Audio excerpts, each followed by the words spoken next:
On my first day at the new job, I found a photograph of my husband on a coworker's desk. I smiled and asked, "Who is that?" She beamed with pride. "That's my boyfriend. We've been together for 3 years, and we're planning to get married at the end of the year." On my first day at this new company, I had promised myself I would remain perfectly calm. Starting fresh at 32 isn't easy, but I knew I had the skills. I'm Allison, the new senior marketing manager at a fast-growing tech firm in New York City called TechSphere. I had fought my way through countless corporate battles, handled multi-million-dollar contracts, and dealt with the most difficult personalities imaginable. I thought nothing in an office environment could ever throw me off balance. I was wrong. My desk was separated from the next by a frosted glass partition. On the other side sat a fragile-looking young woman. She had long, slightly wavy hair, flawless makeup, and wore a subtle, expensive-smelling perfume. She turned to me with a bright, welcoming smile, the kind that easily wins people over. "Are you Allison Davis? I'm Maya, your project assistant. Welcome to Tech." I smiled and shook her hand. "Hi, Maya. I look forward to working with you." I said it casually while placing my bag on the chair and pulling out my laptop. My mind was already running through a to-do list: review project files, check the budget, read through the marketing collateral, and schedule a team meeting. But then my eyes accidentally drifted to Maya's desk. Not because of her beauty or her smile, but because of a silver picture frame sitting on the left corner of her workspace, sitting next to a small potted succulent. The frame was so spotless it caught the office lights as if its owner polished it daily. And in that photograph was my husband. I wasn't mistaken. It was impossible to be mistaken. The man in the navy blue polo shirt, that familiar half-smile, the dimple on his left cheek, and those eyes looking straight into the camera with warmth and confidence. It was Michael, my husband, the man who just last night had been making homemade pasta for me in our kitchen, who had hugged me from behind and whispered, "Tomorrow is your big day. Good luck, sweetheart." There was another detail in that photo that made my breath catch in my throat. The navy polo shirt he was wearing, I bought it for him for our 3rd wedding anniversary. And if you looked closely at the background, you could see the deep blue ocean and palm trees leaning toward the water. It was the exact scenery from the beach in Maui, where we had vacationed right after I closed a massive marketing campaign. That photo was supposed to be sitting on the nightstand in our bedroom. I knew that because I had framed it myself, but now it was right here, sitting on the desk of a young woman in my new office. The naked truth laid out right in front of me. A loud ringing started in my ears as if all the hot blood in my body had suddenly rushed to my head, only to instantly drain down to my feet. I didn't fall, but my knees went weak. I've been through a lot in my life, but in that moment, I learned what it feels like when your entire world collapses in absolute silence. I didn't start asking questions right away. I sat down, took a deep breath, and started typing meaningless words into my laptop just to have a shield. Then I casually turned around, forcing my voice to sound as light and breezy as a new employee's should. "Maya, who's the guy in the picture? He's handsome." Maya's eyes lit up as if I had just brought up her absolute favorite subject in the world. She pulled the frame closer and gently traced the glass with her finger, treating it like a precious jewel. "This is my boyfriend, Allison. His name is Michael. We've been together for 3 years. It's my favorite picture of him, so I brought it to the office for motivation. We're getting married at the end of the year." The words 3 years hit me like a physical blow. 3 years. Michael and I had been married for 7. That meant since the 4th year of our marriage, he had been living a second life. I kept smiling.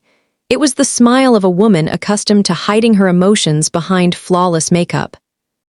I smiled so perfectly that anyone watching would think we were just having polite office small talk. "So, you're going to be a bride soon." "Congratulations." "Yes, I'm already so nervous," Maya said, holding up her left hand. Under the fluorescent office lights, a diamond ring sparkled on her ring finger. It wasn't just any ring. You could tell at a glance that it was incredibly expensive. A large stone, radiant cut, reflecting light like a sharp blade. He proposed to me last month. Allison, he told me he wants to give me the wedding I deserve. We're planning a huge reception at a luxury hotel in Midtown Manhattan, and I'm already looking at designer dresses. My throat felt like sandpaper.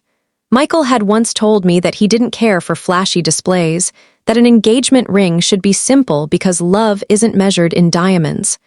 I had believed him. I wore a modest thin gold band that he claimed suited our minimalist lifestyle. I had actually been proud of that simplicity. Now I understood. It wasn't that he disliked luxury. He was just saving it for someone else. I forced myself to keep my voice steady. "What does your fiancé do?" "He works in investment finance," Maya answered as casually as if we were discussing the weather. "He's been doing incredibly well lately. Always busy, so he works late a lot, but he takes such good care of me." I repeated it in my head. Michael Davis, my husband, the man who just yesterday told me he was swamped with a big project this week and would be coming home late. The man who kissed my forehead this morning before leaving the apartment. I heard myself ask the next question. My voice was even laced with just the right amount of polite curiosity. "Where did you guys meet?" "At an industry conference in Dallas." He was a guest speaker, and I went up to him afterward to get his contact info. Mia said, beaming like a girl recounting a fairy tale. He was really guarded at first, but I was persistent, and he finally caved. He told me I was the one who made him want to finally settle down. The phrase "settle down" felt like a cruel, twisted joke because I was his wife, the woman he had already chosen to settle down with, cemented by a marriage license. I blinked once, just once, to force back the tears threatening to spill. I thought about all the times he used late meetings as excuses, the text saying he was stuck at the office, the weekends he claimed he had sudden business trips. I used to complain a little, but I eventually stopped because I trusted him. I trusted him the same way I trusted that our apartment wouldn't spontaneously catch on fire. Suddenly, Maya looked at me and asked a question that felt like it was ripping my heart out. "What about you, Allison? Are you married?" I looked back at the photo on her desk. Michael's smile in that picture was the exact same smile he gave me. Turns out a smile could be divided by 2 or 3 and still look completely whole and genuine. I answered without changing my expression. "Yes, I've been married for 7 years." Maya's eyes widened slightly, and she let out a soft laugh as if she were hearing about ancient history. "Wow, 7 years. That's a long time. I bet your relationship is super calm and steady by now. I've heard that after 7 years, people easily get bored of each other." She said it without an ounce of malice, but every word was a razor blade slicing into my skin. I wasn't angry at her. I was angry at the twisted fate that had placed me in this exact situation. This girl knew absolutely nothing, innocently chatting about the 7-year itch while I sat in the middle of a corporate office, forced to play my part flawlessly. I nodded, offering a tight smile. Calm and steady, that's its own kind of happiness. The most important thing is respect and loyalty. "So true," Maya agreed, turning back to her monitor. I turned back to my laptop, too. On the screen was my marketing plan, budget spreadsheets, and a list of action items. But my brain couldn't process a single word. Something deep inside me had shifted like a heavy set of gears, violently clicking into place. I didn't cry. I didn't scream. I didn't grab the silver photo frame and smash it against the wall. I just sat up perfectly straight, rested both hands on my keyboard, and let my fingernails dig into my palms until it hurt. One clear thought echoed in my mind. I need to find out everything. A few minutes later, an admin assistant walked by and tapped on my glass partition. "Allison, Mr. Sterling would like to see you in the conference room for a quick project brief." I stood up. "Sure, I'll be right there." I stepped away from my desk, walking right past Maya. She was happily typing away, occasionally glancing at the photograph and smiling. A smile of pure bliss that sent a chill straight down my spine.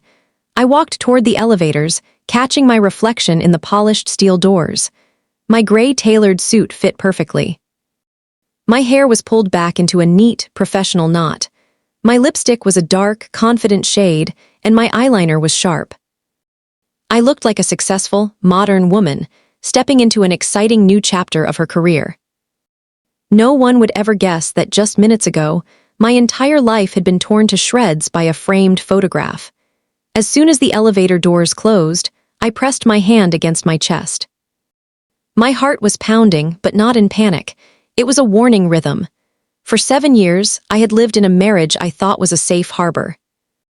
If Michael was capable of building an entire second life behind my back, then I was more than capable of building a plan of my own. I didn't know exactly where this plan would lead me. But one thing was certain. From this moment on, I was no longer the naive wife who believed in late nights at the office. I was going to dig up every buried secret, and I was going to take back exactly what was mine. And my investigation was going to start right here in this very office. My first meeting at the new company felt like watching a movie in slow motion. I sat near the head of the table. In front of me was a presentation full of market analytics.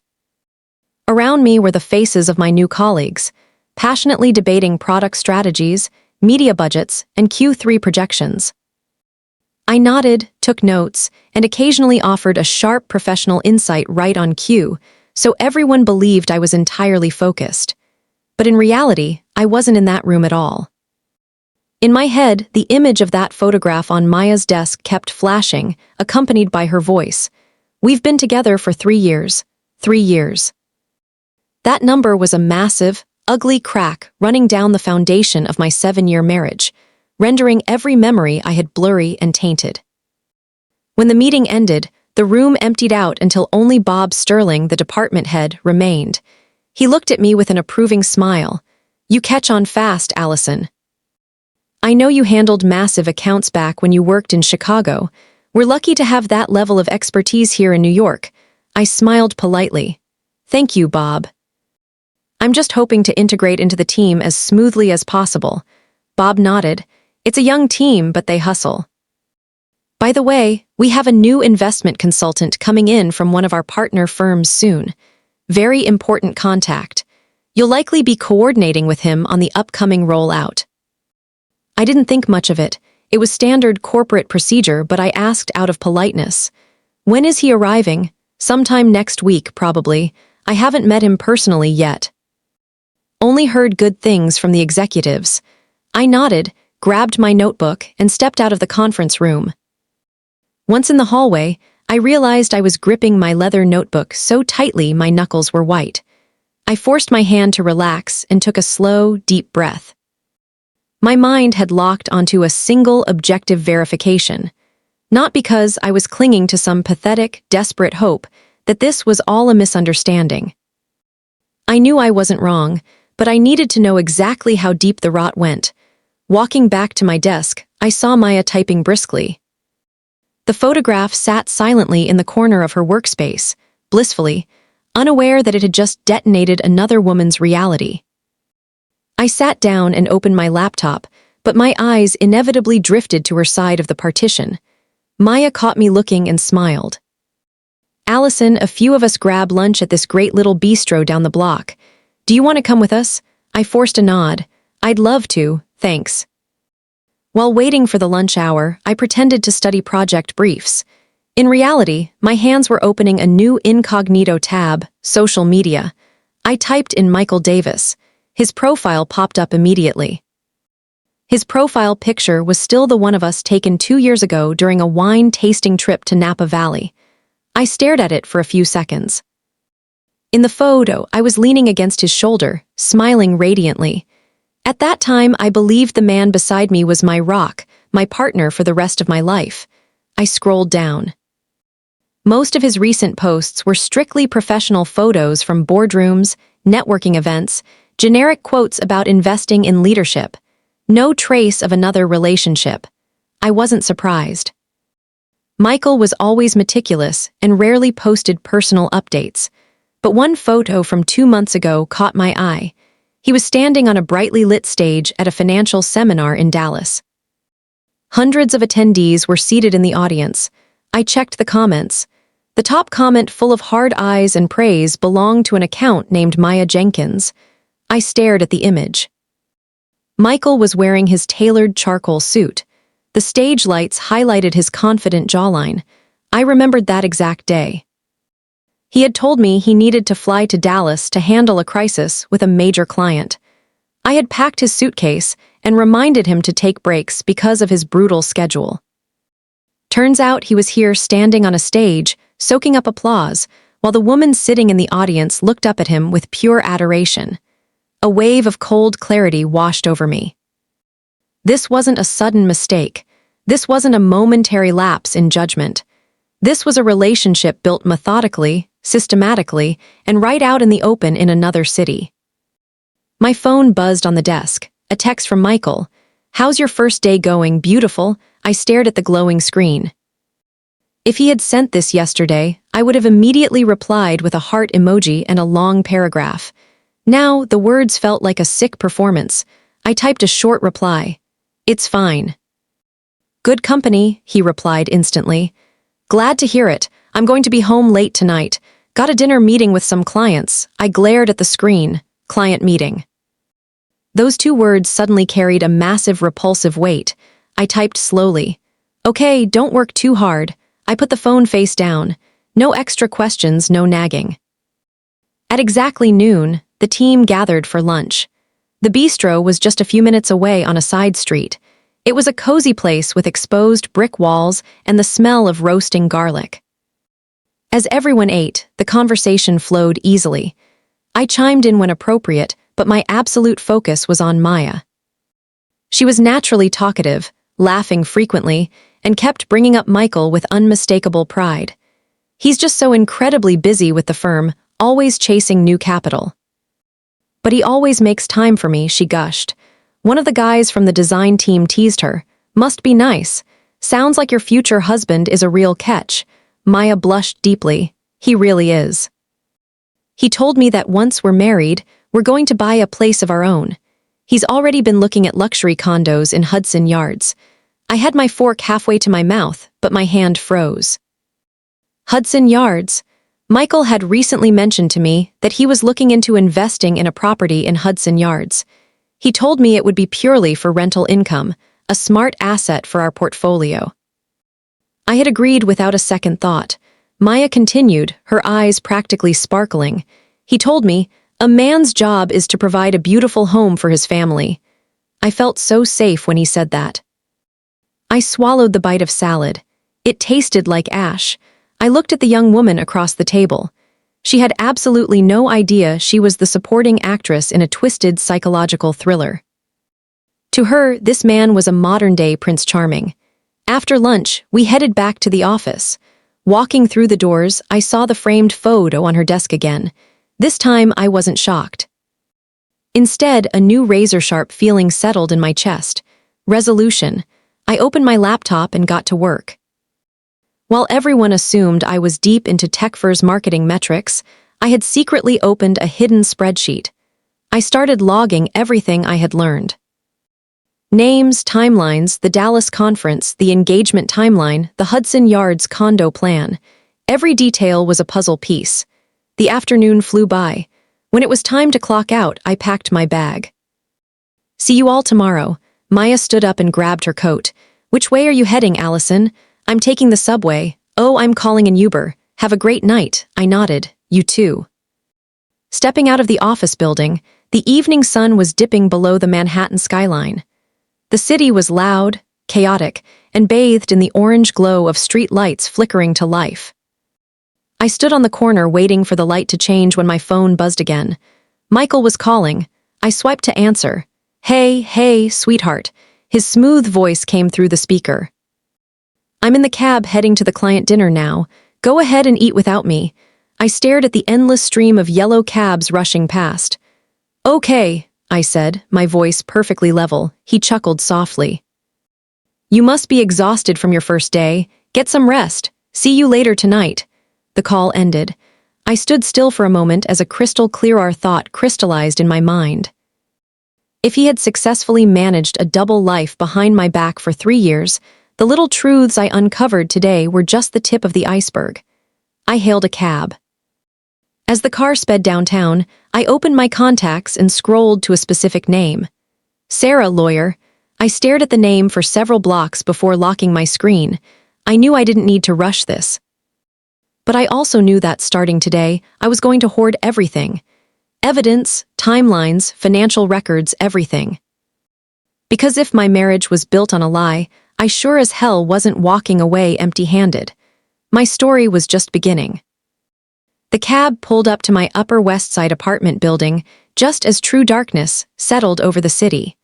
The warm golden light spilling from the luxury lobby made the building look incredibly peaceful.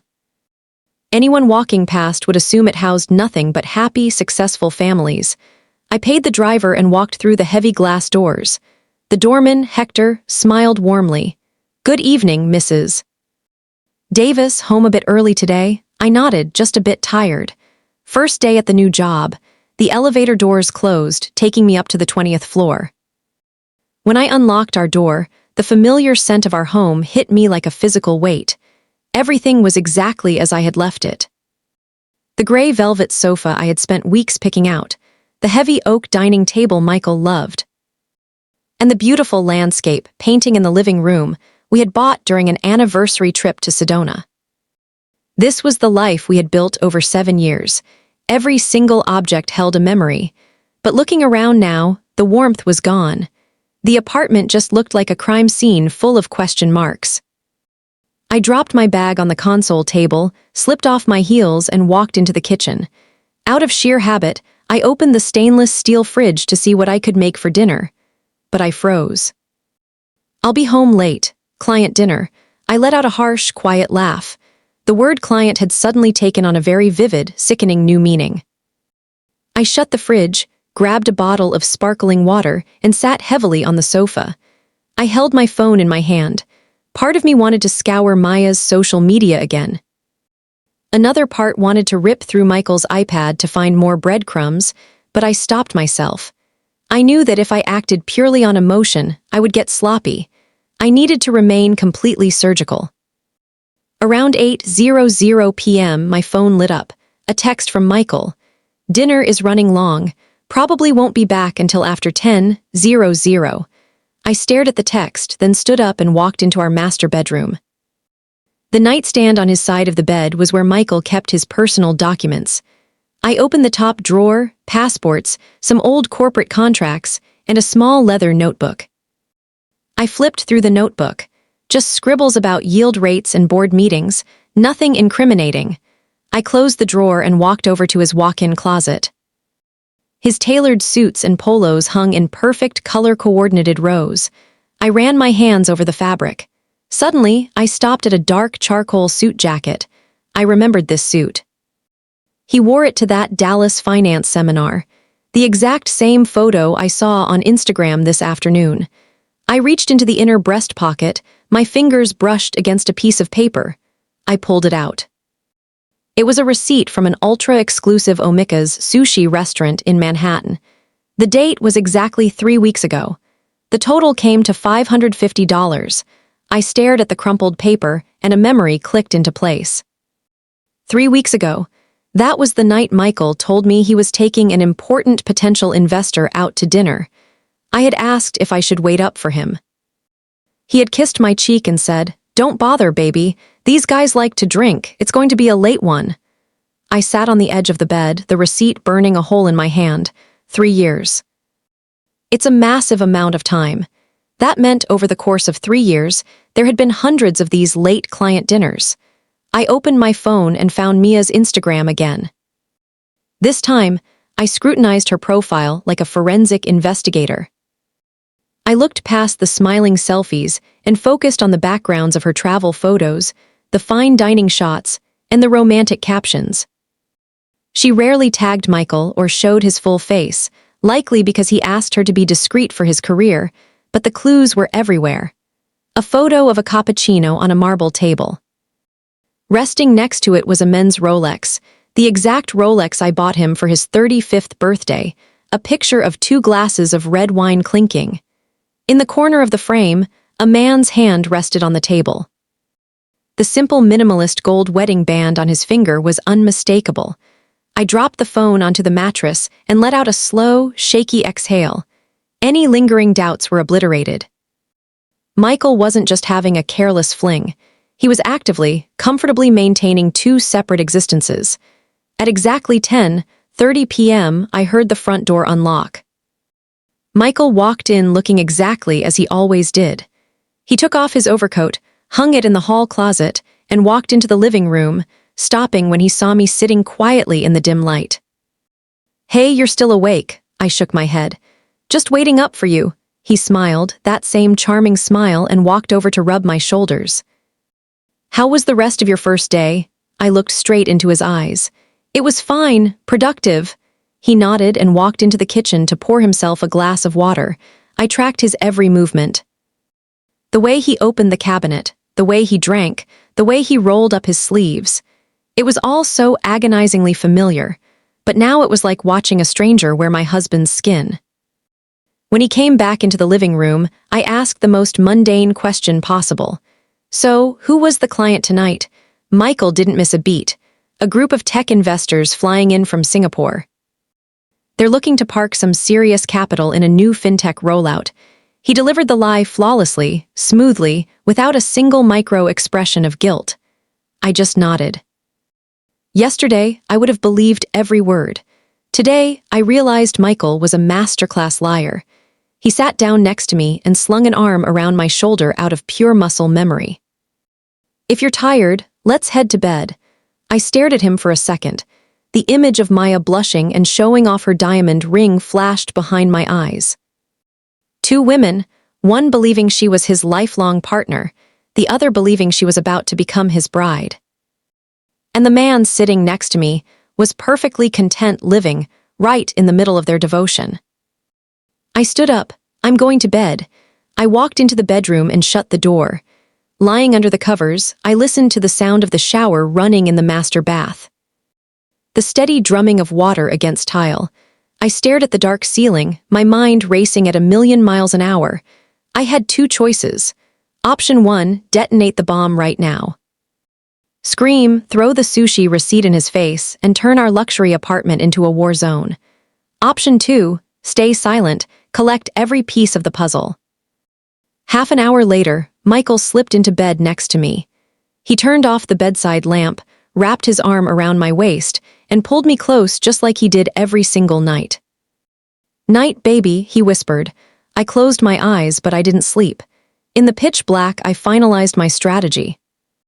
Tomorrow, I would start digging into the real details, his corporate calendar, the transaction history of our joint accounts, and every single client meeting he claimed to have.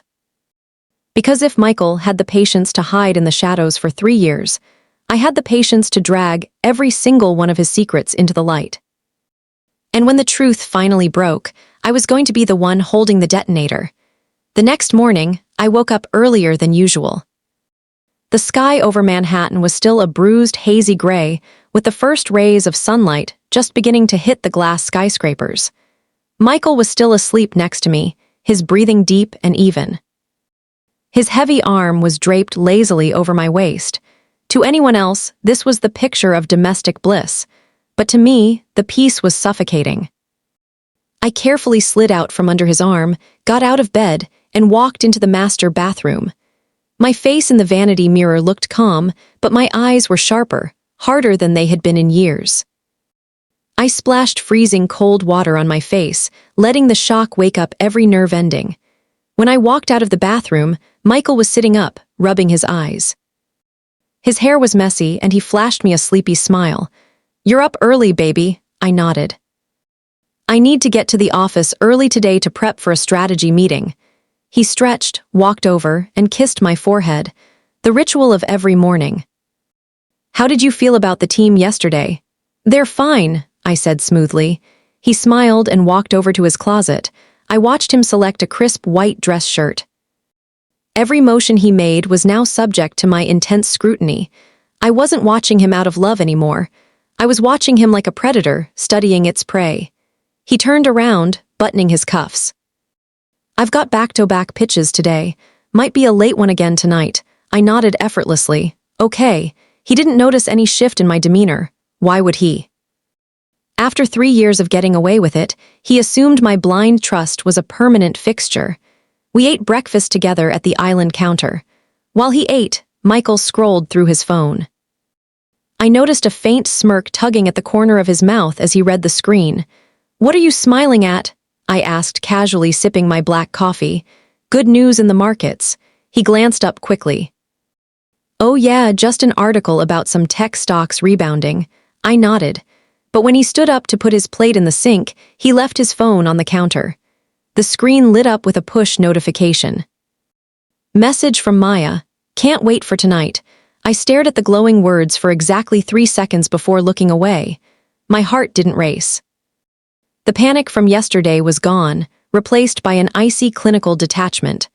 Michael returned, scooped up his phone, and slid it into his suit pocket, completely unaware that I had seen the message.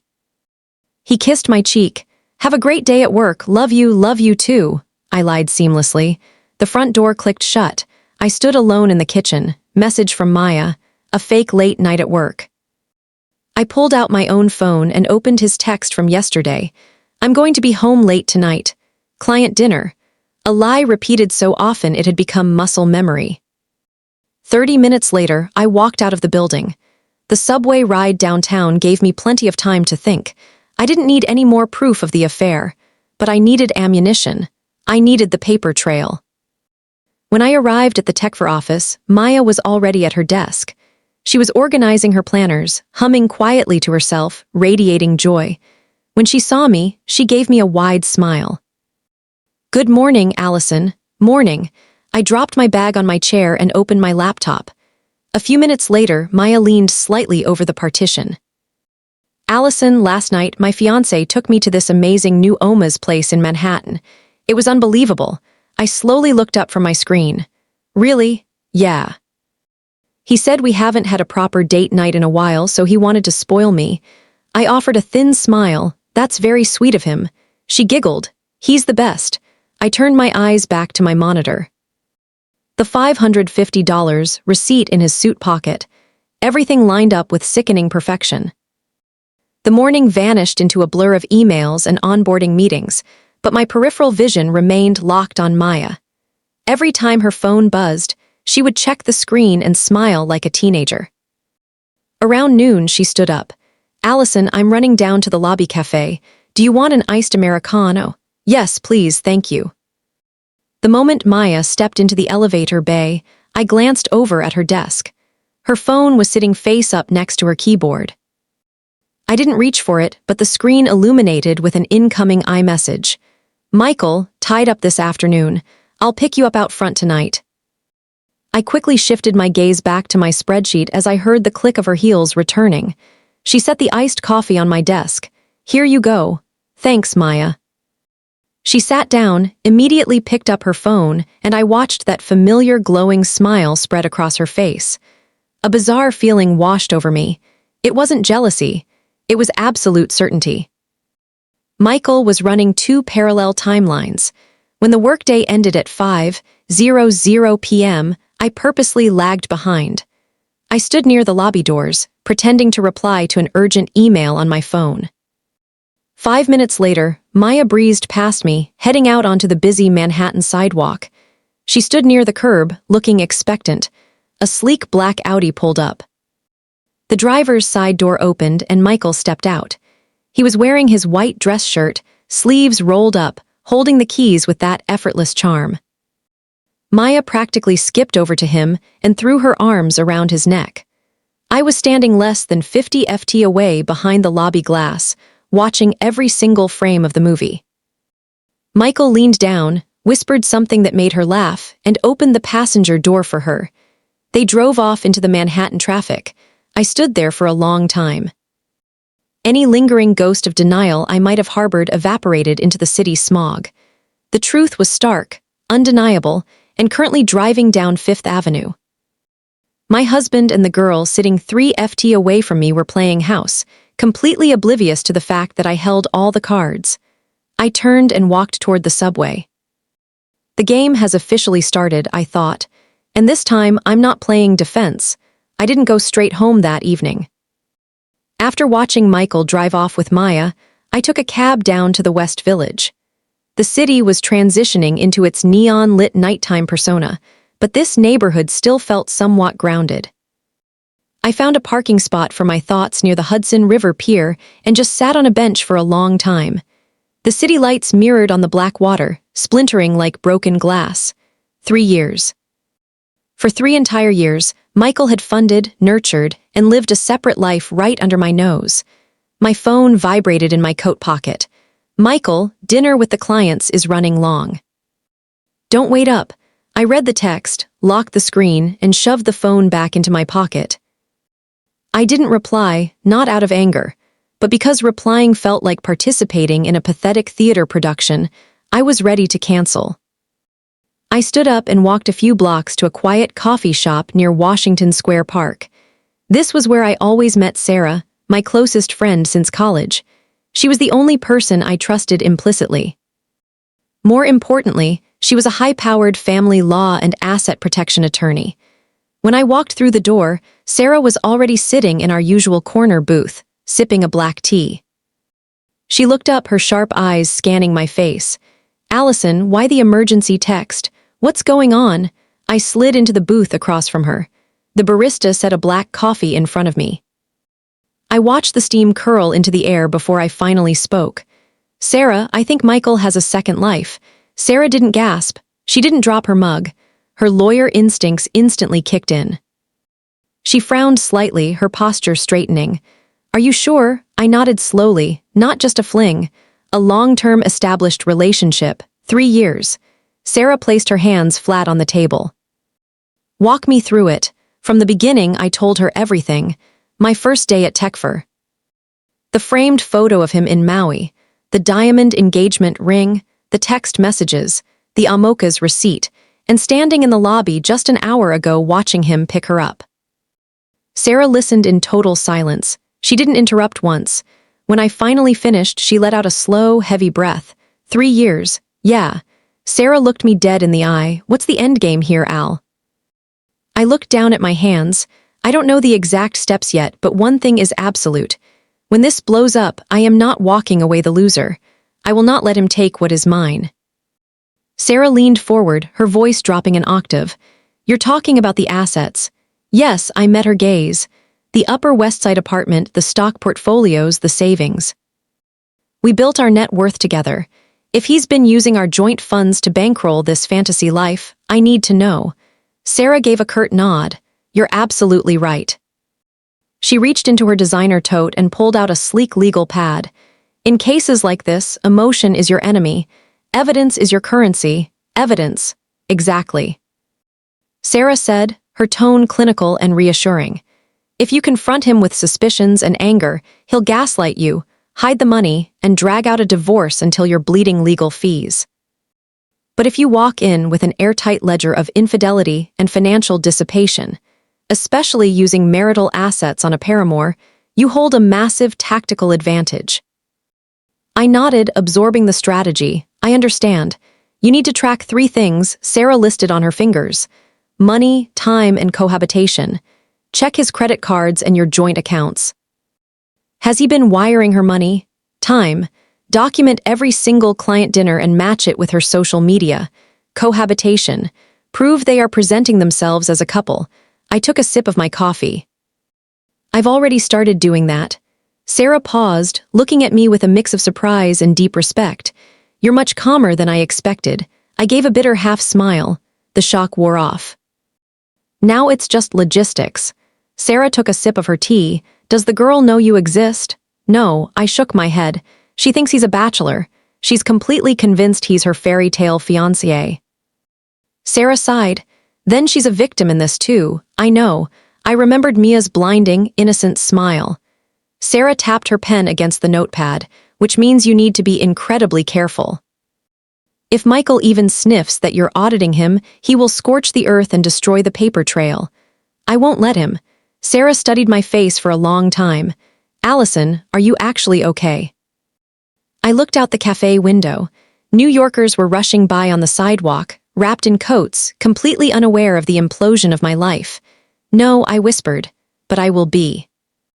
Sarah closed her notepad and slid it back into her bag. When you're ready to drop the hammer, you say the word. I've got your back. Thank you, Sarah. We sat in comfortable silence for a few more minutes before I left the cafe. When I swiped into my apartment building, it was past 11 p.m. Michael still wasn't home. I walked into the dark living room, didn't bother turning on the main lights, and went straight to the guest bedroom office. I opened my personal MacBook. The encrypted spreadsheet I had started yesterday was waiting. I added new columns, dates, locations, Alabas, financial anomalies. Every lie, every text, every receipt was a puzzle piece. At 11:45 p.m. the front door clicked open. Michael walked in, loosening his silk tie, looking appropriately exhausted. "Hey, you're up late," he called out.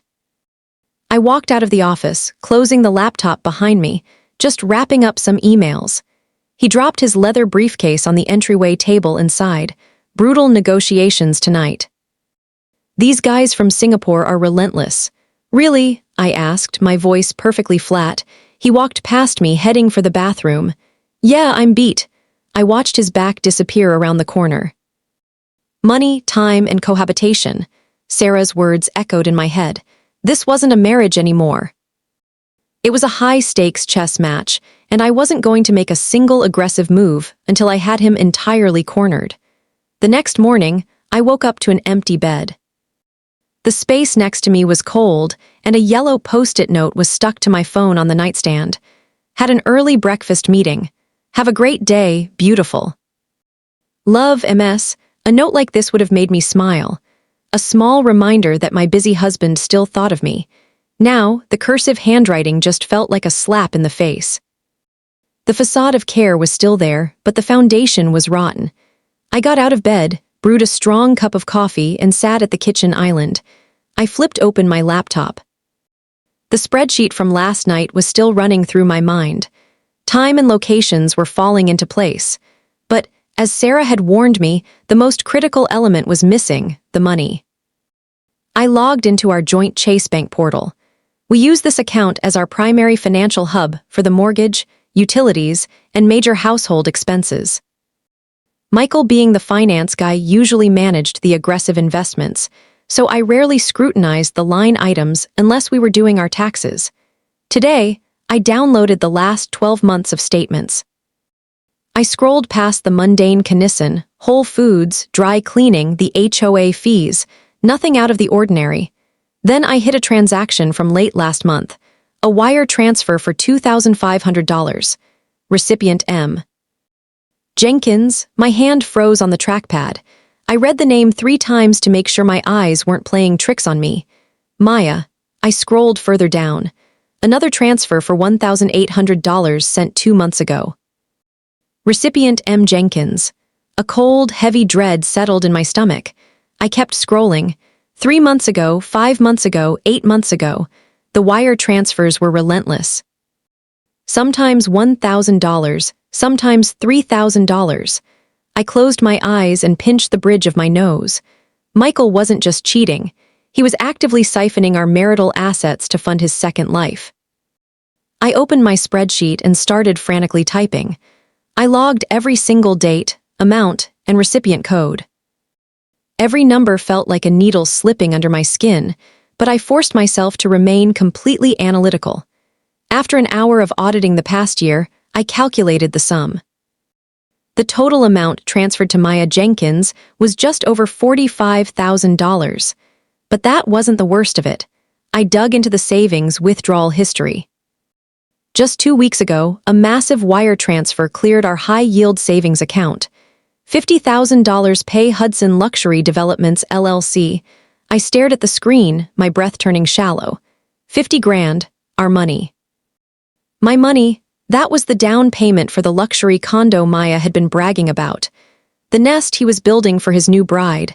My phone buzzed, startling me. It was Sarah checking in. Did you find anything? I stared at the screen and typed back. He's wired her $145K over the last year, and he just used $150K of our savings for a down payment on a condo in Hudson Yards. My phone rang immediately. Allison, tell me you took screenshots. I exported the PDFs, I said, my voice eerily calm. I heard Sarah exhale sharply on the other end. Okay, this elevates everything. This is textbook dissipation of marital assets. Legally, a judge will crucify him for using joint funds to buy real estate for a mistress. I looked back at the spreadsheet. I'm saving everything to a secure cloud drive. Good. Send a backup copy to my encrypted email, Sarah instructed. And Al, he cannot know you found this. If he suspects anything, he'll move the rest of the money offshore. He won't know a thing. I promised. I hung up, finished organizing the digital files, and emailed the encrypted folder to Sarah. By the time I closed my laptop, it was almost noon. Just as I was getting ready to head to the office, my phone rang. It was Michael. Hey, babe, he sounded chipper, just checking in. Are you going to be working late tonight? Why? I asked, looking at the spreadsheet numbers still burned into my retinas. I've got another late dinner with the Singapore guys trying to close this funding round, right? I said smoothly. Yeah, I might be at the office late, too. Big marketing push, he chuckled. Looks like we're both burning the midnight oil. Love you. Yeah, I hung up. When I arrived at the Techfor office, Maya was sitting at her desk looking absolutely radiant. She was practically vibrating with excitement. Allison, she gasped as soon as I sat down. You won't believe it. I dropped my bag. What? Michael and I went to look at that condo in Hudson Yards yesterday evening. It's breathtaking. Floor-to-ceiling windows, view of the river. I looked at her, my expression blank. A condo. Yes. Maya nodded vigorously. He said a man needs to secure the foundation before the wedding. He already put the deposit down. I turned my eyes back to my monitor. I remembered the $50,000 wire transfer. He was incredibly serious about this. A new luxury condo, a new wife, an entirely new existence. Later that afternoon, a delivery guy walked into the office carrying a large, heavy shopping bag from Saks Fifth Avenue. He dropped it off at Mia's desk. Oh my God, Maya squealed, pulling a matte black shoe box from the bag. She popped the lid and held up a pair of Christian Louboutin heels. The red soles flashed under the office lights. Look at these, Allison. Michael sent them to the office. He's so romantic. I glanced at the shoes. Gorgeous, Maya sighed happily. He told me he wants me to wear them to his big investor cocktail party next week. I turned back to my laptop, recalling the $950 charge on our shared AMX from 2 days ago. The meticulous pieces of his double life fit together so perfectly it was almost poetic. When 5:00 p.m. hit, I decided I needed to see it for myself. I left the office 15 minutes early and grabbed an espresso at the Starbucks directly across the street from our building. From my window seat, I had a perfect view of the Techfor lobby doors. At 5:15, Mia walked out and stood on the curb. A few minutes later, Michael's Audi pulled up. He got out, smiling that $1,000,000 smile. Maya hugged him and they got into the car. I didn't hail a cab. I already had my rental car parked down the block for exactly this reason. I jumped in, started the engine, and pulled into traffic, keeping 2 cars between me and Michael's Audi. We drove west toward the river, finally pulling into the valet lane of a glittering new glass skyscraper in Hudson Yards. I parked on the street across the avenue and watched them get out. From 50 yards away, I saw Michael and Maya walk into the glossy sales center. They stood in front of a massive architectural model of the building. A sharply dressed real estate broker was pointing to the upper floors, gesturing grandly. Maya was clinging to Michael's arm, looking up at the miniature towers with absolute awe. Michael had his hand resting on the small of her back, a gesture of intimacy and ownership that made my stomach churn. The broker handed Michael a glossy brochure. Michael nodded confidently. I stood behind a scaffolding structure, completely hidden from view, and pulled out my phone. I zoomed in and snapped half a dozen crystal clear photos of them with the broker looking at the model. I wasn't doing this to torture myself. I was doing this to build a guillotine. 20 minutes later, they walked out, got back into the Audi and drove off. I walked slowly back to my car. The Manhattan skyline was lighting up, millions of windows glowing like a giant grid. Michael thought he was the architect of his brilliant new future. He had no idea that he was leaving a trail of gasoline behind him, and I was holding the match. When I finally got back to our apartment, Michael wasn't home yet. I booted up my laptop, created a new folder labeled Hudson Yards, and dumped the surveillance photos into the encrypted drive. I added a new row to my master spreadsheet. Location, Hudson Yard Sales Center. Evidence, photographic. The war room was fully operational. The next few days at the office were a master class in psychological endurance. I went to work, sat 3 ft away from my husband's mistress, and listened to her enthusiastically narrate the destruction of my marriage. One morning, Maya rolled her ergonomic chair closer to my desk. "Allison, can I get your professional opinion on something?" "Sure, what is it?" I asked, not looking away from my screen. "Michael is officially launching his own independent investment firm," Maya beamed. "He's trying to lock down a massive round of seed funding next week at his investor party. I've been helping him with the marketing deck. Could you take a look?" I froze for a fraction of a second. "His own firm? Yeah, he's breaking off to start a boutique fund." She proudly emailed me the PDF file. I opened the attachment. The cover slide featured a sleek modern logo, M&M Capital Partners. I felt a cold prickle at the back of my neck. M&M Michael and Maya. I scrolled past the mission statement and the market analysis, straight down to the corporate structuring page. Chief Executive Officer, Michael Davis, Director of Operations, Stakeholder, 20% Equity. Maya Jenkins. I stared at the screen, my blood turning to ice. The money he had been siphoning from our savings wasn't just for a condo or designer shoes. He was using our joint marital assets to capitalize a brand new corporate entity, and he had given his 24-year-old mistress 20% of the equity. I slowly looked up at Maya. She was smiling, waiting for my praise. "What do you think?" she asked eagerly. I closed the PDF. "The branding is very clean. He must really trust you to bring you in on the ground floor." Maya's chest swelled with pride. "He does. He told me I'm his true partner in everything." A bitter, hollow feeling echoed in my chest. Partner in everything.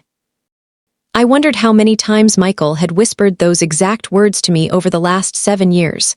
That evening, I left work early. I didn't go home. I took a cab to the corporate address listed on the M&M Capital pitch deck. It was a boutique commercial building in Midtown. I slipped past the distracted lobby security guard and rode the elevator to the 8th floor. Down a quiet hallway, I found a frosted glass door with a temporary plaque.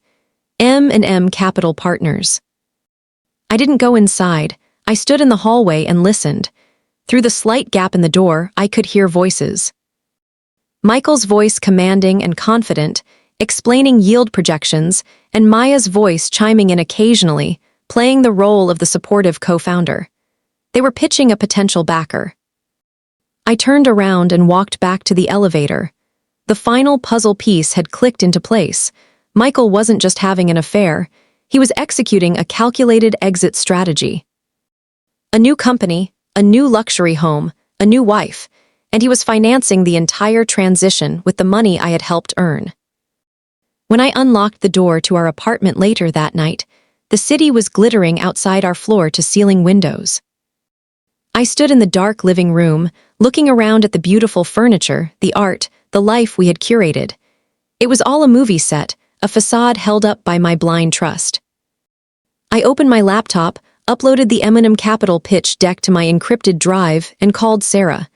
She picked up on the second ring. "Talk to me." "He started a new firm," I said, my voice deadpan.